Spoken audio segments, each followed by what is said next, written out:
right, this podcast is going to be ADHD as fuck. This is take number 28 now, I think, maybe. Yeah, something like that. Because my ADHD perfectionism mindset won't let me get through the intro without fucking up my words and forcing myself to restart it. So fuck it, we're going to roll with it. Hi. Hello, my name's Max. I'm a qualified personal trainer who has ADHD. And my aim with this is to make ADHD just a little bit more understandable, let's say. I want to do, or I will be doing deep dives on ADHD topics, giving advice, but also just shining a light on this very complex topic. And my one aim is just for people to go, oh, that makes sense now. I'm not a qualified medical professional, so I won't be giving advice on what medication you should take or what you should try. Everything is just coming from a personal experience and my own research that I've done into the topic. So please always just, I just spat at the camera. I'm so sorry if you saw that. So please always consult a medical professional who can help you with your medication and therapy, etc. Just disclaimer.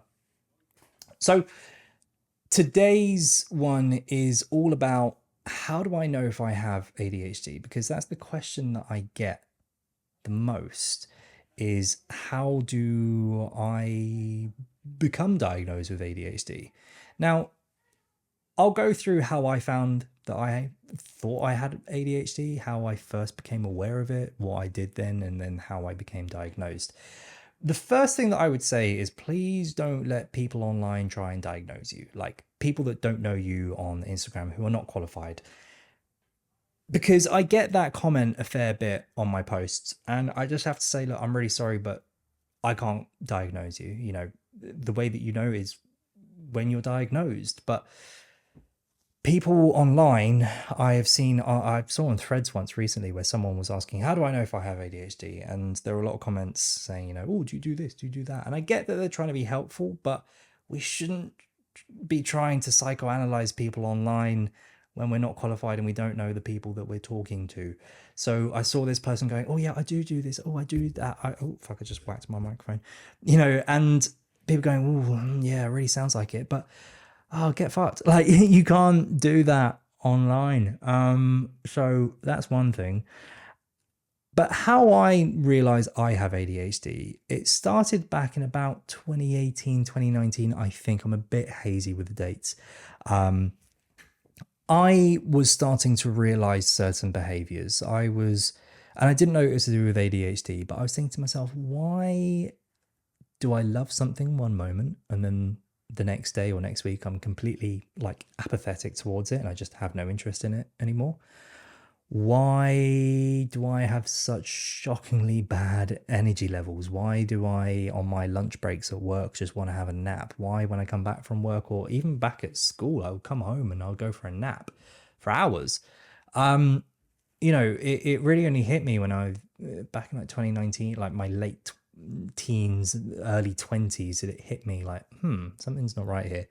So I did the next best thing, which was procrastinate. I stopped looking into it. I just gave up.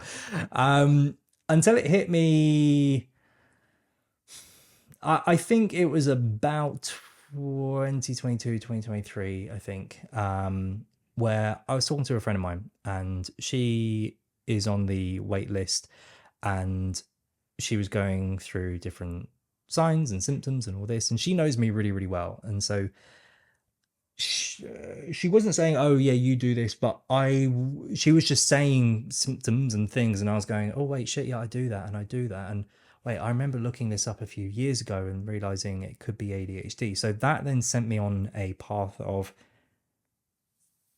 discovering more, because, you know, it was, I should say, like back before that, like in 2019, I'd seen a couple of social media posts. It's like, if you have ADHD, you might do this, or here are signs and symptoms of ADHD. So that's what made me aware of it. But I then parked it for a couple of years until I had that conversation with my friend who told me more about it. And that sent me on a spiral of doing more and more research. And I looked into it even more and realized, oh, fuck, hold on. This really sounds like me.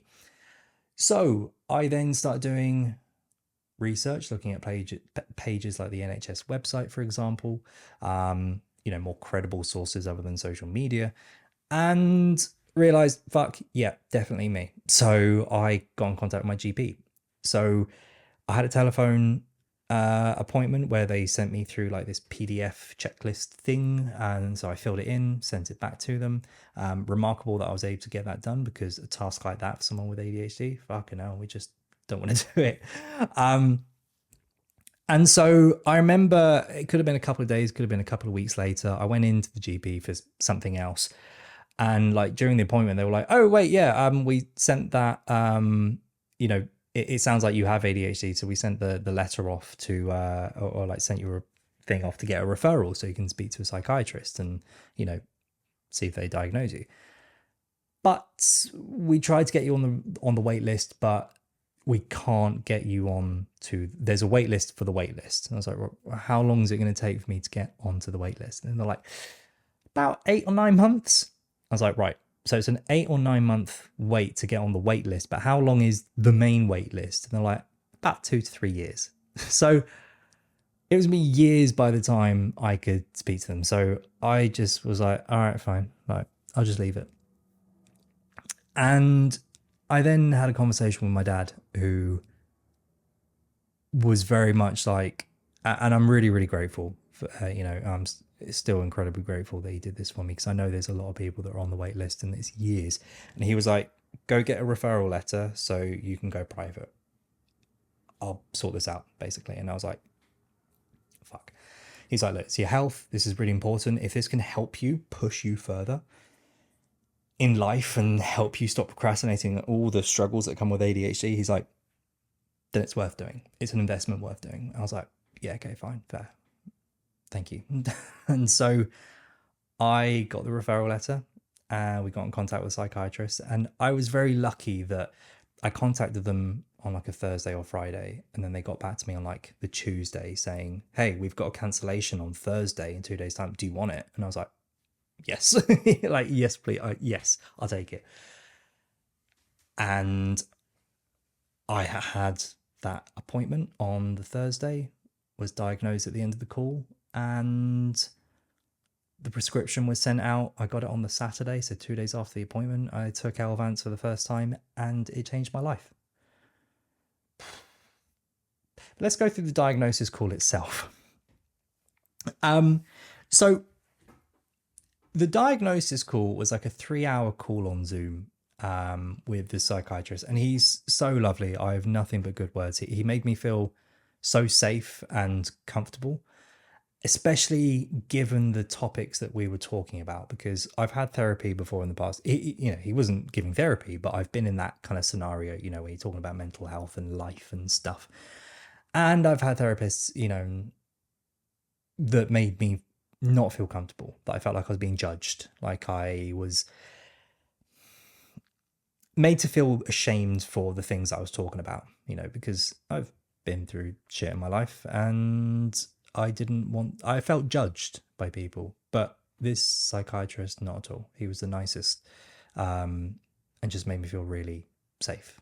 And the topics that we spoke about would be things that, like, I was sat there thinking, why are we talking about this? I didn't really know why we would be talking about certain things, but I realized by the end of it, he was doing it to, and I think I asked him, possibly, I can't remember, but he just wanted to build a picture of me, who I am, how I've been all my life. He doesn't know me. I don't even know myself, but he wants to figure out who I am, how my brain works and what goes on. And so, he's asking me about work and how I performed at work and how I performed at school and what hobbies I have and what interests do I have. And, he was able to put all these things together. And at the end of the call, he, I had to ask, like, is that me diagnosed with ADHD? Do I have ADHD? He's like, I was diagnosed with combined type ADHD. So there's 3 under the ADHD umbrella. There's 3 subtypes, 2 main ones, and then there's a combined type. So you've got the hyperactive impulsive type, or impulsive hyperactive. No, I think it's hyperactive impulsive type. You've got the inattentive type, and then you've got the combined type. I'm greedy, and so I have both. So I have elements of hyperactiveness, impulsiveness, but also inattentiveness as well. And it just all made sense as to why I am the way I am. The fluctuating energy levels, the desire to spend money on things, and why my brain doesn't prioritize things based on importance, but by what I find interesting, what I find fun. And I know that anyone could say, but everyone wants to prioritize things based on fun. Yeah, but people with ADHD, we tend to ignore the importance and go, fuck it, let's go with it anyway. So even if it fucks us up financially or whatever, So yeah. um Suddenly everything made a lot of sense. So that's pretty much my ADHD diagnosis journey, from seeing content on social media and going, "Oh, that sounds like me," to then parking it for a couple of years, and then having a chat with a friend of mine who told me more about it, and that sent me on more of a spiral to do more and more research into it, realizing that I have it, speaking to my GP, realizing I can't get on the wait list for years, or be seen for years and years and years. So I went private, was diagnosed, and now here I am today. And so whenever somebody asks me that question, how do I know if I have ADHD? And I say, you need to be diagnosed with it, which I realize is quite a shit answer to give somebody. I know that I'm answering it really literally and saying, well, you don't know until until you've got diagnosed, sorry. But really, I realize people just thinking, how do I become diagnosed? I mean, I guess it depends where you are in the world. I imagine some places are going to do it differently. But for me, GP, getting a referral letter, going private, and seeing a psychiatrist. Now some private psychiatrists will need a GP referral letter. Some places won't. The one that I went with did need a referral letter, which was just simply asking my GP, hey, can I have a referral letter? That was it. And so I will go through like my medication journey and all that sort of stuff in a different one. I won't be advising what you should take. I'm just, again, speaking on my own personal experience. And so that's it from start to finish. And so if you are somebody that thinks you have ADHD, if you watch my content, and that's the point of my content, is just to bring awareness and shine, quite literally a flash. Oh, geez, that started flashing. Flashlight, not anyway, is to make people go, oh, that makes sense. Oh, that sounds like me, because that's the exact same feeling I had a few years ago. And I want other people to go, oh, that sounds like me, if, it's something that they might have. Right, before I go, I did put up a very last minute story asking people for questions. So that's exactly what I'm going to go through and see who has sent me through. So, is 10,000 steps too much for someone with ADHD? Depends on the person, really. It depends if, because someone I know, May, she was saying that, she averages like 14,000 steps every day without trying. Whereas I know people that average about 2,000 steps every day. It's really dependent on the person, the lifestyle that person has. May is someone who's just incredibly active. That's what she, that's her lifestyle. And so she doesn't have to think about it. She can just, it happens. Whereas for other people, it is a lot more difficult. And so, yeah, it can be a lot for someone. It's really dependent on the person. Now, I'll speak about this in another episode about building habits, but like anytime I take on a client, what I won't do is say, right, here's your step target, it's 10,000 steps, because that can be really overwhelming because, well, ADHD, innit? So that's an episode for another day. But yeah, it's I'll have to come back to that one because that's a whole nother topic in of itself, and I'm very conscious that I don't want to start rambling on for another 45 minutes on a whole nother topic. I have ADHD, so do you overthink things while sleeping? Yes, I do. I do overthink when I'm sleeping. It's another topic in of itself, sleep boredom whilst trying to get to sleep. It's the very thing of, you know, people with ADHD can be so like craving stimulation, but laying in bed in the darkness, our mind starts racing with thoughts, and you know that can happen in the day anyway, but let alone when you're lying there doing nothing.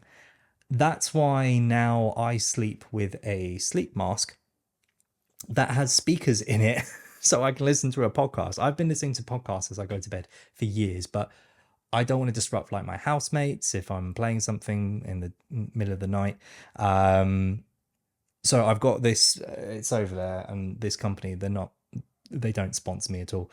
But it's got these razor thin speakers in the ears. So before I used to sleep with AirPods in my ears, but I'd wake up feeling like my ears have been fucked because they're just literally right in there all night. Just ow.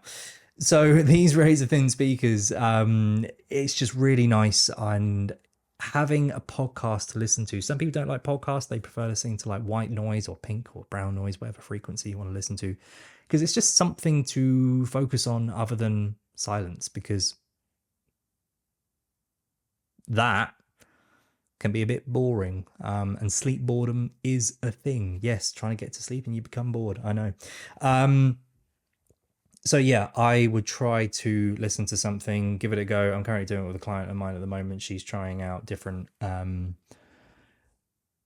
she's got a sound machine, so she's trying that for a couple of nights, seeing how she gets on, and I'll ask her to try podcasts as well. Those are the sort of things that I cover with my clients, you know, finding what's going to help them get to sleep. That's such a important thing, and people with ADHD do tend to struggle with sleep. This isn't a question, but this is from Jaden. You've got an ASMR-like voice with 3 peace symbols, brackets, compliment. Thanks, Jaden. He's put, fucking gas, you're taking action, mate. Gassed in all caps. Jaden is surprisingly taller than what I thought he'd be. Now, right, ADHD side note. Jaden, I met through online social media, but we have a lot of mutual friends. And we're like in the same industry, same circles. We're in the same business mentorship with the same business coach, etc. And he's such a lovely guy. And I met him in Ibiza just last week because we were going to the same event. And the first thing I thought when I saw him was like, "Fuck me, you're a lot taller than I thought you'd be." So if you don't follow him, Jade, I can find his. Jaden, look at you getting a little shout out. Jaden Lee PT, lovely guy, incredibly knowledgeable, and just a good egg, innit? Right, that's it for this one. I hope you enjoyed my semi-concise ramblings. Paradox, bit of a paradox, isn't it? Concise rambling doesn't really make sense. Yeah, stuff, words, things. I don't know how to wrap this up. I'm very tired because, not gonna lie, I did do one of these in full, and then I had to do it again because I didn't realize that one of the lights had gone off. So they stayed on this time. So anyway, bye. See you later.